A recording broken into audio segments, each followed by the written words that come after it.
Welcome to episode 26 of the Leeds Rhinos Podcast. It's a Thursday. It's the Q&A edition. My name's Phil Daly. I'm the head of media and PR. And on the Q&A edition, we've encouraged you to send in your questions, and we always go around the club and find out the answers. But one of the other great things about the Q&A edition, as opposed to our match review edition that we do on a Monday, is that we get to see personalities within the club, and we get to put the questions there, and you get to find out a little bit more about those guys who are so vital to the running of both the Leeds Rhinos, but also the Leeds Rhinos Foundation, and also rugby league across our great city of Leeds. And I'm delighted to be joined by one such person today. Thank you. Sam Horner, a man who's known to millions, particularly for his length of the field runs at half-time here at AMT Headingley. That might be where you recognise the face from. Maybe it's the Elvis impressions in various working men clubs up and down West Yorkshire. But more important, his most important role is rugby league development here with the Leeds Rhinos Foundation, and bringing through from tots through to open age players, those young players, girls and boys, to continue our great game of rugby league. Sam, pleasure to have you here. We were chatting. Yeah, great. Yeah, thank you. Yeah, we were chatting last Saturday over at the Rhinos Challenge in Skegness, and I said, you need to come on the podcast. Yeah, Sam, and you got me, didn't you? And preach the gospel. So that's why we've got here. So we mentioned Rhinos Challenge. Yes. We'll kick off with that. Because that was last weekend and this weekend. Yes. I've got some figures here that Gareth Cook has sent through to us. 12,500 attendees. I mean, that in itself, unbelievable. Yeah. Across 324 rugby league teams, 75 netball teams, because netball this weekend in particular is part of the Rhinos Challenge weekend. 60 young referees, and we'll talk about referees and how important the respect campaign is later on. 24 netball umpires. 1,100 rugby fixtures over 26 pitches, 400 netball games over 12 courts, and 11 Leeds Rhinos players attending for rugby league and netball, and one wedding proposal. Oh, right. I did ask for stats about any divorces, but no, we don't keep a record of don't keep a record of those ones. No. But it's just an incredible thing. I know great, fantastic partners in ESF Sport in terms of what they get involved in. A great partnership. 2013. We started, so it's a few years apart from the 2 years of COVID. So it was the 11th, we're on with the 11th year really of running it. And it's not just about all the teams, Phil. It's actually what goes on behind the scenes as well, the fundraising, the excitement of getting there, and so much commitment from people and parents, you know, to find money as well to go. But also it's that behind the scenes thing for me that people are really getting behind it and wanting to do sponsored walks, whatever, you know, to go to that great event, which absolutely is, you know, it's one of the pinnacles really of what we do, really, you know. Yeah, it sells out every year. As soon as they put it on sale, people are getting and it really, you're right there. It's like the pinnacle of a full year's build up with fundraising at clubs, and you notice when you go around community clubs on the shelves there's Rhinos Challenge, because they're very distinctive. You've seen them; they look a bit like the Super Bowl trophy, gold, and every club in the land seems to have one, and it just shows how important it is to clubs that it's pride of place in their clubhouse, that they show how well their juniors are doing, and it's just logistically. I mean, the Leeds Rhinos Foundation staff are over there running the whole event, and it's just an incredible logistical operation. Yeah, it certainly is, and you've got to take your hat off to SF for that as well. They've been running these sort of events for many years in football. Approached us back in 2013, as I say, 2012, leading into 2013, and you know, they could have rung anybody, but they rung us, and you know, our brand has been out there since, you know, and it's just been a great partnership right through, and say adding on the netball this in the last few years as well has been a great thing as well, you know, for it all. The event itself. And you can just see how excited teams are to be there. They've all got their special Rhinos Challenge T-shirts they've had made for the occasion. Nice touch for a couple of sides. Have got tributes to Rob Burrow. I'm just going to mention the Rob Burrow stuff. I mean, it's out there still, and there's Wigan teams with Rob on, and you know, Hull teams. It's just fantastic, and that keeps that legacy going as well, which is we want to see as well, and is so much thought about as in the rugby league world. But it's just great as well to see your Northwest counties, your Hull teams, your Cumbrian sides, and one or two out of the area as well, coming together and just absolutely enjoying 2 weekends of our greatest game, rugby league. Yeah, it's a fantastic opportunity for the sides to play against teams, as you mentioned there. Yeah. They wouldn't normally get to play against. My daughter played there last weekend, got to play against Wigan St Pat's and Hindley and Hull KR. And it's just fantastic to have those opportunities, and it just gets young people excited about the game of rugby league. Hugely. I will say as well that over the last few years, I've seen the bar go up tremendously in the girls. In the girls' game, the actual playing abilities and upskilling has been tremendous over the last few years. It's exploded, as we know, the Leeds the girls' game, but the standard has gone really up. And they were on my pitches over the weekend, and it was just great to see. There was some superb football played, in those games. And it's great to have the Rhinos brand associated with that, isn't it? Everyone's just having such a good time. And then, of course, the whole weekend culminates on the Sunday night with the presentation. It's great to have the Rhinos players down there. Kira Bennett and Bella Sykes, who had the disappointment of losing in a Challenge Cup semi-final on the Saturday, but still drove out there to be there. Yeah, and got stuck in and engage with all the players and everything, and that's the good thing, isn't it? That's the good thing about our game itself, that we've got high performance players that are wanting to come over and engage with the community, players in our game, and that's the difference, I think, Phil, with our product. We have got that, and we've got that accessibility. And it goes, and it's been going on for years and years as that as well. Yeah, and it was great to see Michael Sevo in particular over there. Obviously, Michael's had a really tough year out for the season. Moved his family to the other side of the world, not able to play, but he was there with his family enjoying a weekend at Butlins. And I was talking to Mike, and I said to him, "Do you know who needs to be here to see this?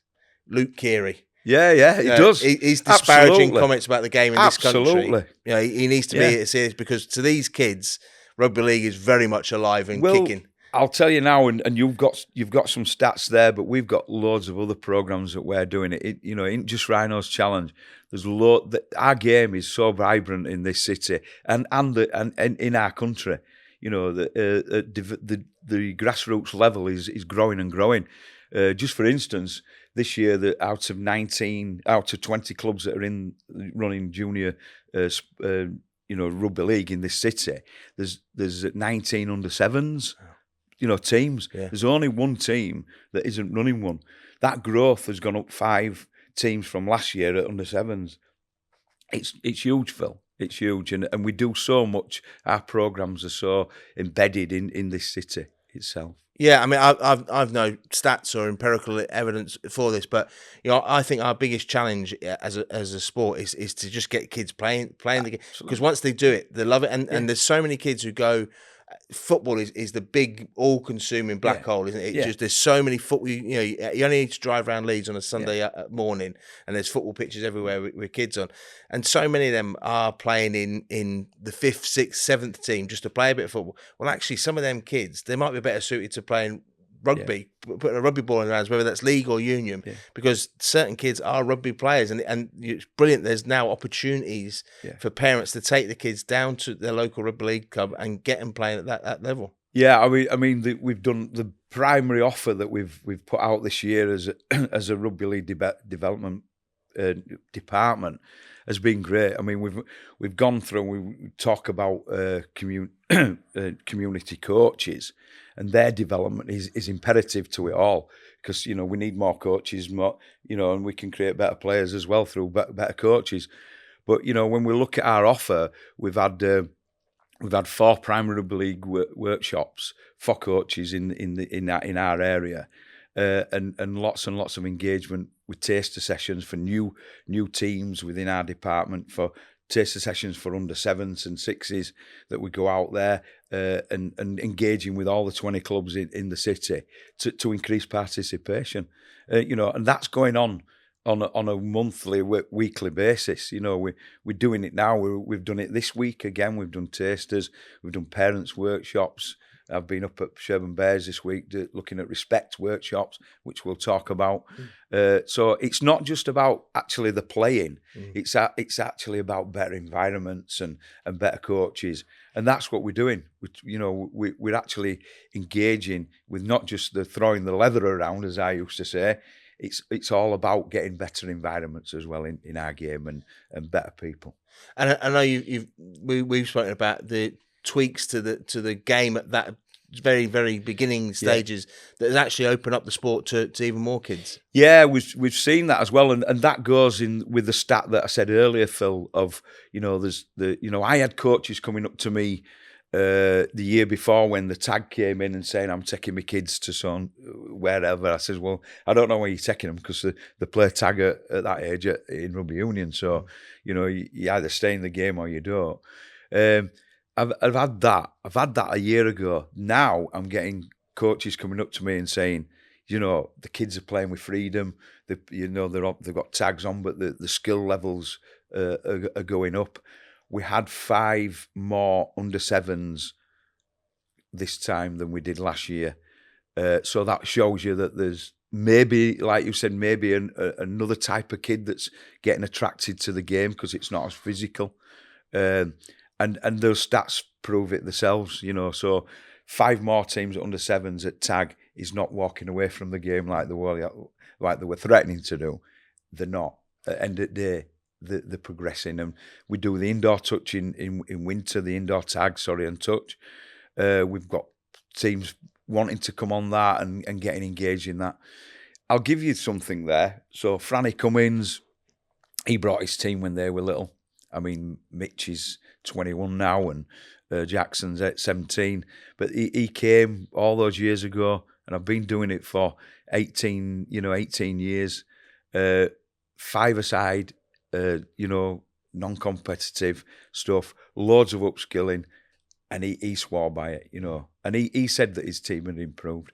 I think now, when we're looking at the 6s and 7s, going into 8s, looking at them playing with freedom and not that physicality around it, giving them opportunities to be upskilled, I think we're going in the right direction there. Yeah, it is that skill, isn't it? I mean, I was talking with Jamie Jones Buchanan on Monday's podcast, and we were talking about the yellow cards for the high tackles and things like that, and how generally they are accidents that are being punished. It's not the old brutality that used to be, but actually and something Brad Arthur's spoken about in terms of working with the players on their tackle technique. Yeah, it is about that technique, and the earlier we can get that technique, but do it in a process that is controlled so that young players aren't frightened away from the sport and the physicality, but actually learn to love the sport, and then we introduce that physicality. Seems a bit of a no-brainer throughout their careers. Yeah, I mean, I'm a coach educator for the RFL. I was running a level 2 last night, and speaking to the new coaches that are on that course, I actually say that we've got a duty of care that we need to actually have 15 minutes on tackle technique every session, and that is that duty of care. I think we've got to get it right. What we don't realise is that you get new kids turning up at maybe even 11, 12-year-old that have never tackled, not been tackling at 8-year-old. They've just come into the sport. So to me, we've got to continue that on, and I do actually think that it's really, really right for the sport itself that we actually are safe with kids and don't that physicality can be a little bit too much for them. There's another area as well I show on the workshops, and that is a clip of Bevan French playing touch rugby, and he played touch right up to 18 as well as the running game, as well as the tackling game. Sorry. So, and he talks about that. He talks about the skills that he learned in the touch stuff, and he played at the high end of touch as well in some of the comps and finals, and it proves it, doesn't it? You look at Bevan, he's unbelievable, isn't he, with his skill set, and and that, to me, that gives me a bit of a promotion on it. So showing that clip, it's to coaches and saying, You know, do you want kids to be like this, or do you want them to be running into brick walls? We need to have that. We need agility. We need speed. We need all that. And he's one of them that actually I use in that area. You know, to promote it. You mentioned there earlier how long you've been in the role for. Yeah. Just give people who are listening a bit of background on yourself. Obviously, you're linked heavily with the West Leeds club, but you played the game. Yeah, you've been involved with it all your life. Yeah, played the game. I had a couple of years at Bramley. I didn't quite make it, but playing right from being at school level, City Boys and playing with the Leeds and District with some great players over the years. Played at Corpus Club with Ellery Hanley, Tony Burke, who played at Leeds, Tony Rose, Peter Clarkson, Chris's dad. You know, we all played in that area. Loads of runners-up medals to the Parkside team at that time with the McIntosh brothers and what have you. Always continued playing. Had a little go at Bramley, but went back to amateur and continued playing. You know, played in the east of the city for many years and represented the Leeds and District and stuff on the way. But had a chance really in getting into coaching, and we always wanted to get a rugby league team going in Armley because that's where we were from. We used to have to pedal up York Road to play for Corpus Club. You know, there were no rugby in that area, so it was great that we did it for the kids. So it's 28 years ago. The west of the city at that time was not really prominent for rugby league. That's why we had to go elsewhere. Now you look at it, it's changed so much. The Stanley obviously has always been around, but you know it grew and grew. But then you look at your Farnleys that have really grown. Driggs up that end now, that's growing and growing. Morleys and then you know West Leeds is taking off a little bit again. But yeah, trustee at West Leeds have always kept my hand in there. You know, and it's dear to my heart. But having a chance then through John Bastian actually brought us in to do some work with of all teams, the music college. You won't want to chance your arm with your piano fingers there playing rugby league, would you? But it didn't last long, that one. So he got me involved with Park Lane College, which is Leeds City College now. On the top of that, I took a degree in teaching, which you know a lot of my mates didn't believe. A lot of people find religion when they're older. You found education and all that, giving me some stick. And on the back of that, then I got an interview as a rugby league development officer. Chris Rostron at the time was the manager, and that's 18 years ago.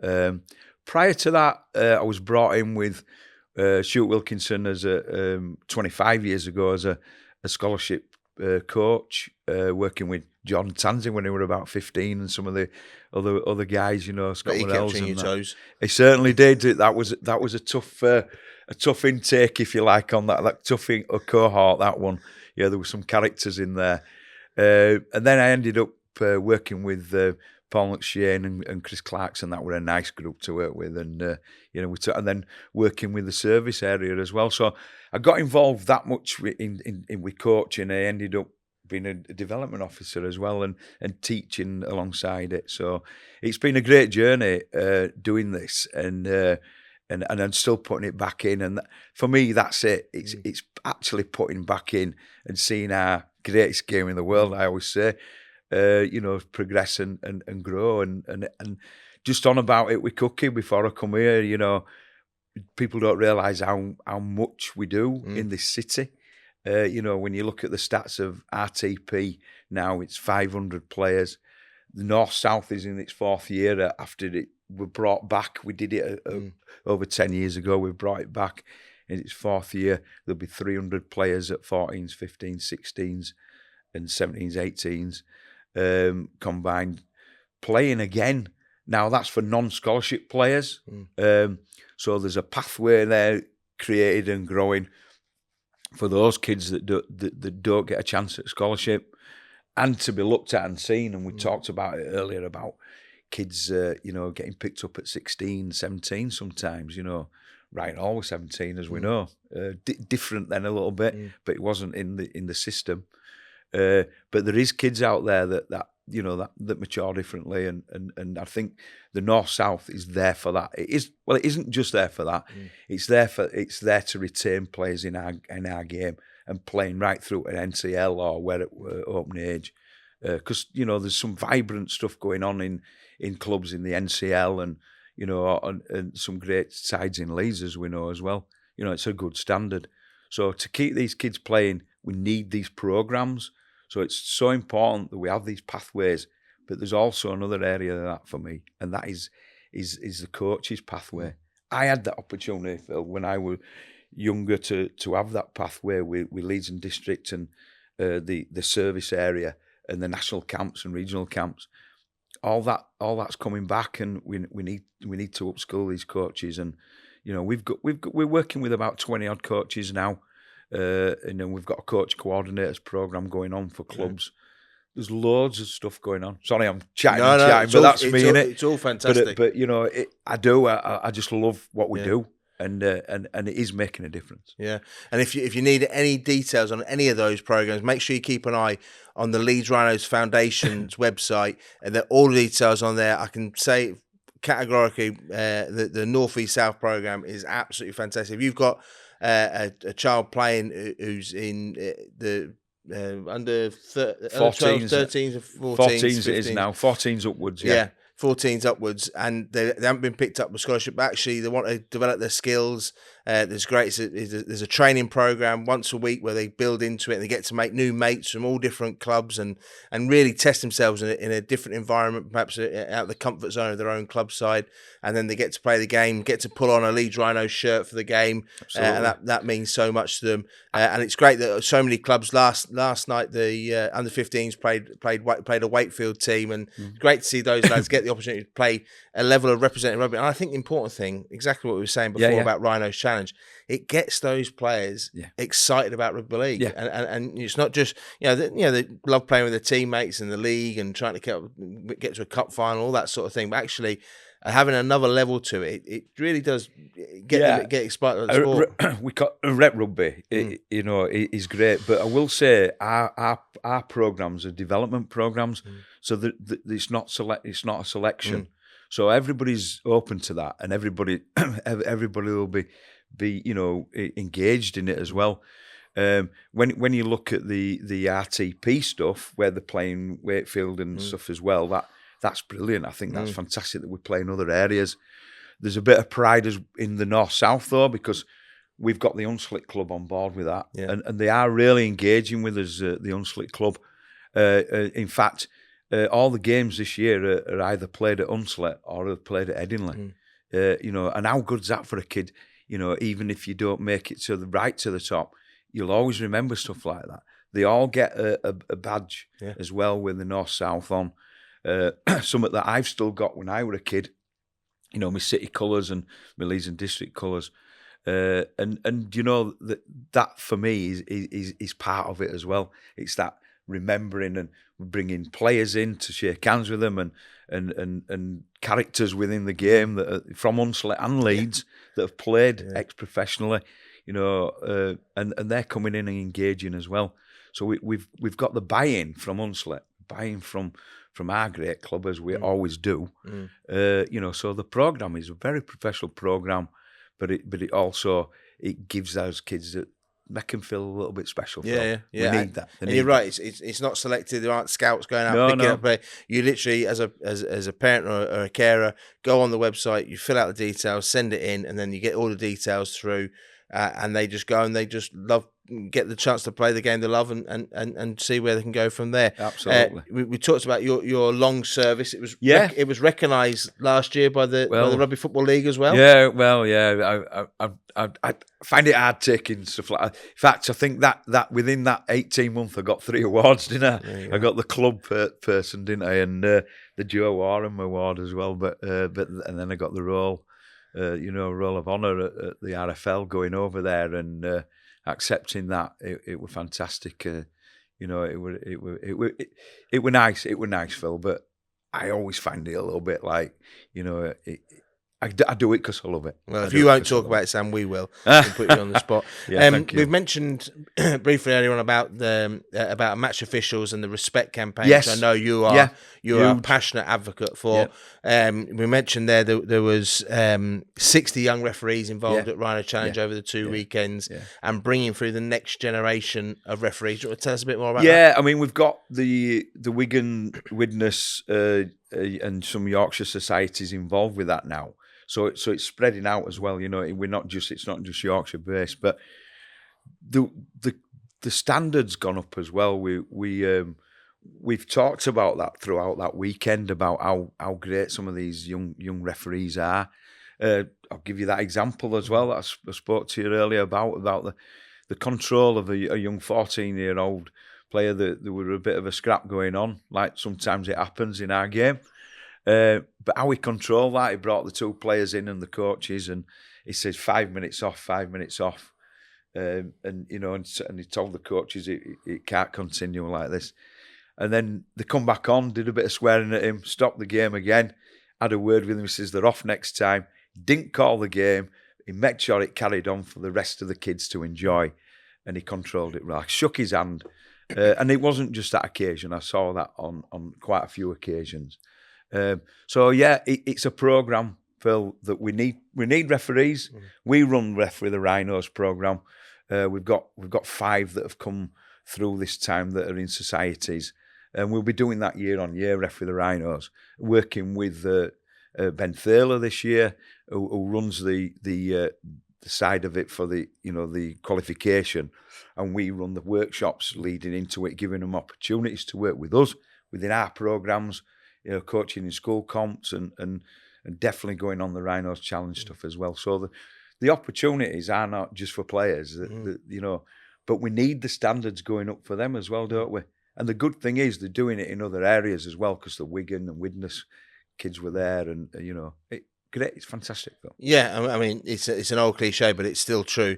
We don't have a game without them, and I know that there is a bit of a push at the moment within the community game to really tone things down in terms of respect for the officials, particularly when we're talking about all officials, particularly important, but for young people who are refereeing games, who are giving up their time to go there, they might get a little bit of expenses, but no one's earning a living out of it. No, they're not. No. And for them to go onto a field and do the best job they can to get the game on, to be getting verbally abused and all that sort of thing, it's just not on, is it? And we need to safeguard these kids. And I'll give you an example. I actually were at a game and spoke to a guy who was shouting at a young referee, and I said, "Look, tell you what, I'll see you Monday morning." And he says, "What do you mean?" I says, "I'll see you Monday morning in a schoolyard, and I want you to say the things you've just been saying to a 14-year-old kid in the schoolyard." I said, "What happened to you?" And he says, "Well," I said, "Yeah, you'd be taken away, wouldn't you?" And his head went down. And he realised then that he actually was talking to a 14-year-old kid, not a referee, a 14-year-old kid. So for me, we need to get that message out. We've done so much this year with working with the RFL on the respect stuff. We did the film with Jamie Jones and stuff, and with Ram. That went well with Jimmy's. We went and did some filming over at Hunslet, and that goes out all the time. It's not just a tick box for us. It's actually continuing, and we get the players doing the short vids and stuff, don't we? Getting it out there about respect. I'm going out now I were there at Sherburn Bears on just the other night, on Tuesday night, doing a respect workshop. So I had parents and players in there, and coaches. We talked about respect. We talk about it is the greatest game in the world, but it can be ruined by people within it. So we need cleaner environments in there, and more respect. What is respect? So we're giving the messages to kids of saying, what is respect? Do you know what respect is? It's the why, really, isn't it? Why are we doing this? And actually, it hits them. We go a bit heavy on it, and it hits them hard. I read out an extract about a referee that has been abused, and it's a true one, that he feared for his life, really. It was an under-15s team that the barraged him into a changing room, and he didn't want to referee anymore after that for a long time. He's back in the game now, I've heard. But, you know, I read those extracts out, and I don't do the big swear words in front of the kids, but, you know, they are abbreviated, but they know what they mean. And it's a huge part of our game that we've got to clean up, and we've got to make sure that people are safe. And you know, and we do get this. It's still minimal when you look at how many teams are playing at North South. At Rhinos Challenge, it's still quite minimal. The little skirmishes that you know we hear about, but to say there's that many games, it is minimal. I do think that we need to keep going with it though, Phil. It's got to be out there. It's got to be continuous, and that message has got to be right. For our game to be clean as it can be. Yeah, I think there's a few things there, aren't there? Is that everyone makes mistakes. Yeah, absolutely. You know, players in particular make Yeah. mistakes, and referees will make mistakes. Accidents can happen in terms of high shots, things like that. I think you've got a duty, haven't you? If you're on the touchline, particularly as an adult, if you're on a touchline, you've got a duty to measure yourself and go, that were a bad tackle, but the referee's dealing with it. I don't need to carry on like it's the World Cup final. It's dealt with there, and just be mindful. And also, you know, I think it's fantastic what you're doing, the work of the foundation, what the RFL are doing in terms of that coach education and things like that. But we've all got a responsibility. You know, if you're, you know, everyone, you know, if you're at a club, you know who the bloke is who's always shouting at the referee. Yeah. Exactly as you said to the person you were speaking to, you know, challenge that behaviour. Yeah. And invariably, people will go, "Oh, I didn't really think of it like that." Yeah. And then you change that behaviour, and we're all better. And you're right. We are talking about isolated incidents, but they're the ones that sort of sour it for everyone else. You know, 99% of the time, everything's great, and everyone's ref comes off. Yeah. Good job, ref. Well done. And it's fine. But these incidents, we need to support the officials and support the clubs. Yeah. To really, and that's a fantastic thing that you're doing there. I think as well, we need to probably educate the referees as well. That sometimes they get it wrong, but I don't mean get the decision wrong. They sometimes get the reaction wrong. So that young lad at 14 who kept that game going, he needs a pat on the back because he actually dealt with it in a way of not panicking and blowing up and saying that's it, and probably causing more escalation. Yeah. He dealt with it in a great manner. So for me, I think, yes, we need to protect these young referees, and any referee, not whatever age you're at, but also I think we need to try and get it right, get things right as well. And in just the decision, it's actually the reaction, how you deal with that as well. Yeah, he's having that feel for the game as well. Yeah. He knew, if I don't deal with this now, I'm making a bigger problem myself later on. So he deals with it there. And I think that the great what you're doing there with the refs program is you're getting people who do know about the game, do care about it, they either watch it or they've played it or they're still playing it in some instances. But I think that should be built into their course that they do, their qualification, and then give them probably CPD after that, where they bring them in and give them scenarios of what would you do, how would you deal with that, would you escalate it straight to off, or would you sort of deal with it as like it's 10 minutes, but what when you come on, let's keep it good, lads. I remember referees years ago, come here, and you knew them, you knew, you know what I mean, and like. I know what you're up to. Get on with it. Let's see you again. But that were the old school, wasn't it? Yeah. But I think some of these young refs do need some continual CPD, which is not just where they go and they do the training, but actually scenario stuff as well, and situational stuff, which would help them as they grow and get more experienced as well. Definitely. Yeah. We've talked a lot about rugby league development, almost exclusively, and talked about respect commander. But another big passion of yours is mental health. Yes. This week is Mental Health Awareness Week across the country, and you're a big part of the Offload program. Do you want to tell us a bit about that? Yeah. So it's been, I think it's over 5 years now. It was pre-COVID anyway. We started. So I've worked with Rugby League Cares for a long time. They approached us, and I've been facilitating. For the last over 5 years now in a lot of areas. So the mental health program is where we get ex players in and they come and talk about their experiences wrapped around a theme each week of 6 sessions. So it could be resilience, positive mindset, just all like subjects around your mental health and your mental fitness. We discuss it will be engaging in the way of a discussion, group discussion, but also their experience as well, direct experience of their problems that they've had.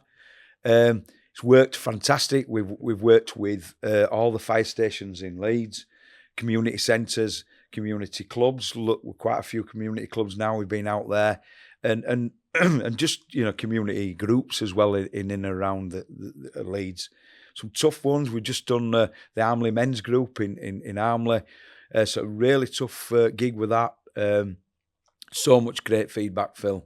Yeah, you're right. It's a very, very big part of my engagement in this club, with this club as well, is about that, again, getting it out there about mental health. It's a big thing for me.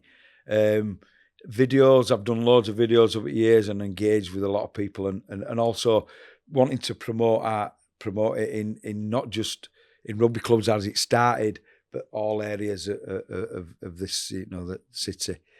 Working with ex-professional players as well, and helping them, because it has helped them to be able to talk.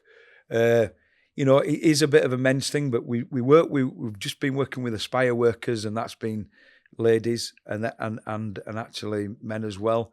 That was interesting.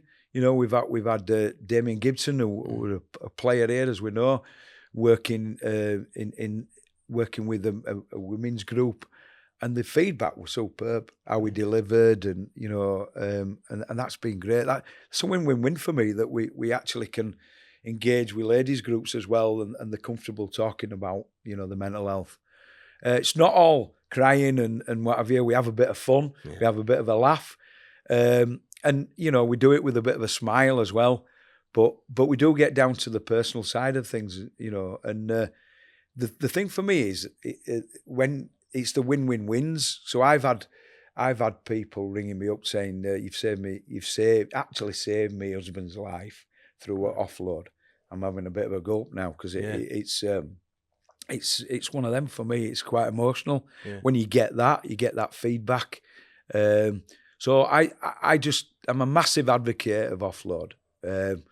So pleased that I jumped on it. Said it's helped me tremendously myself personally over the years, and I just think it does so much for people, and I hope we can continue it with funding, because it is a big part of everybody's life, and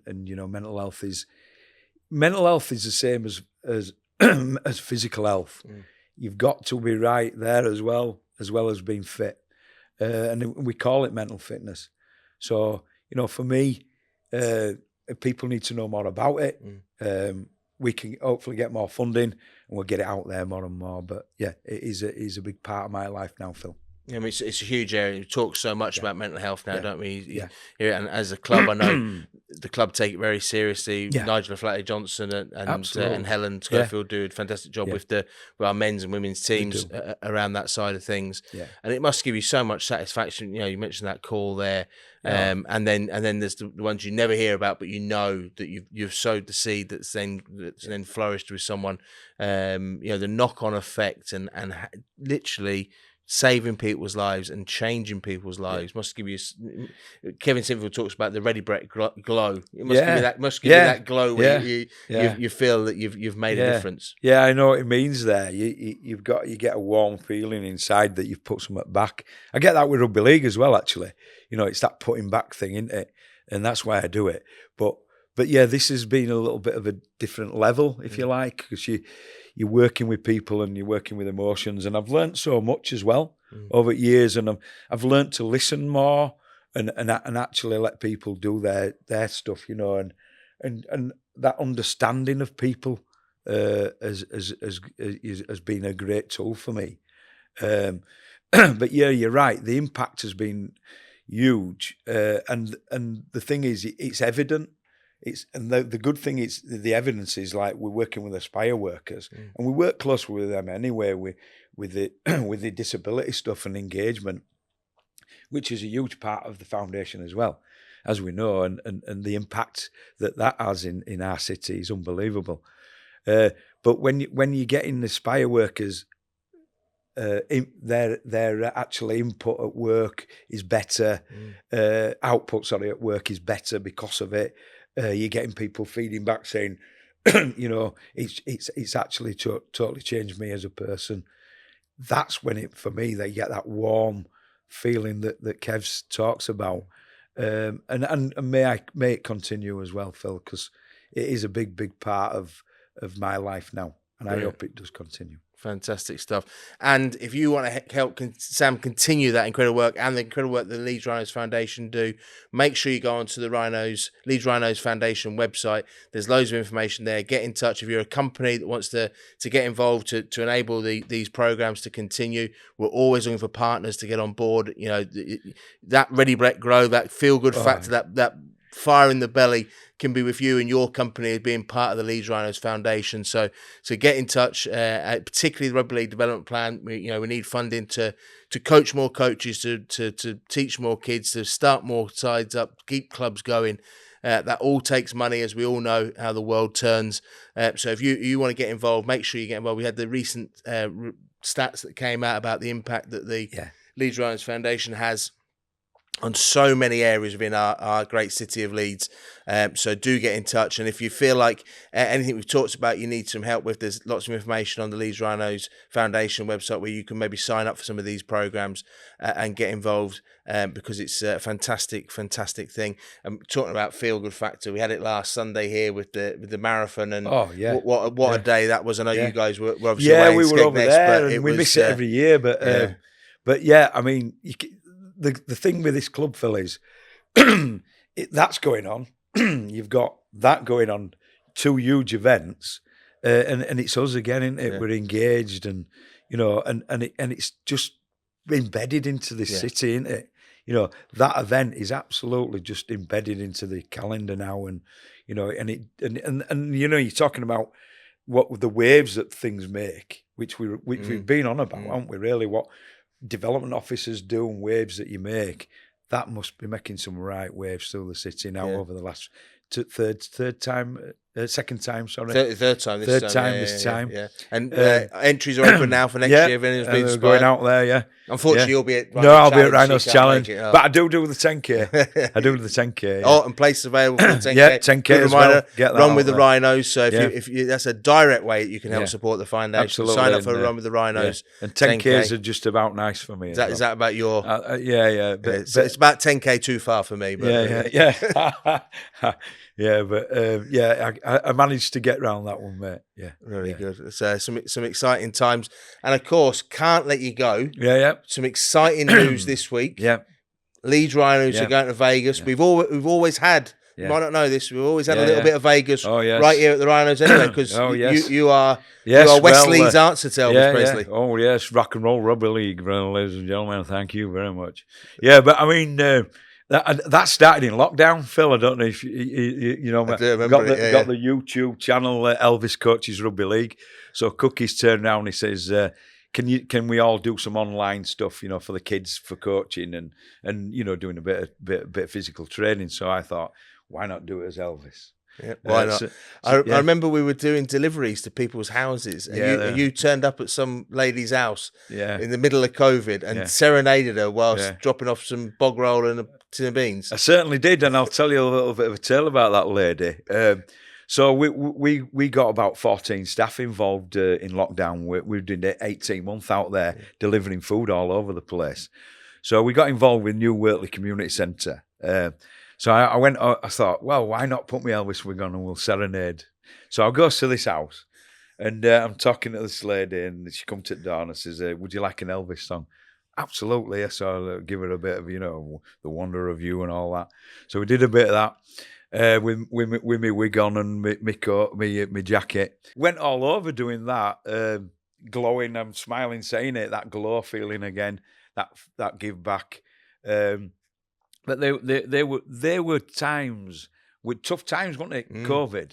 But when I look back at that in the way of how we engage with people, again, foundation, and we were out there There were so many of us that were doing some great stuff in the community, and a bonus, Elvis came alive in COVID, and he continues now and then when he's asleep at the moment, but he'll be out again soon. Have you opened negotiations for February 28th? Well, as soon as I saw that, I thought, I wonder if they need an Elvis out there promoting rock and roll rugby league, so maybe, you never know, Phil, you never know. Watch this space. Watch this space. Sam, it's been brilliant for you, good, mate, We've covered so much there. I hope you've enjoyed listening to that and learning about the incredible work that Sam's involved here with the Leeds Rhinos Foundation. Make sure that you subscribe to our podcast wherever you normally get them so you can stay up to date as each podcast drops. Do give us a 5-star review so we can continue to climb the charts and everyone can learn about everything there is to learn about Leeds Rhinos. Thank you for joining us. We'll be back on Monday reviewing Friday's clash with Hull FC here at AMT Henley. Don't forget, it's the varsity game beforehand. Leeds Beckett University versus the University of Leeds should be a great showcase of student rugby league there on beforehand. We've got some real special games coming up in the not too distant future, so we'll hear a bit more about them in the next episode. But thanks for joining us. We'll see you on Friday night here at AMT Henley when the early birds are in town. It's going to be a top clash. They're on the rise again under John Cartwright and moving in the right direction. Should be a great atmosphere. They're coming over in busloads from the MKM Stadium, so it's going to be a cracking atmosphere. Get down here. Tickets still available. Check out tickets.therhinos.co.uk to get yours and get down here and support Brad Arthur and the boys on another massive night here at AMT Henley. Thanks for joining us. We'll see you on Monday.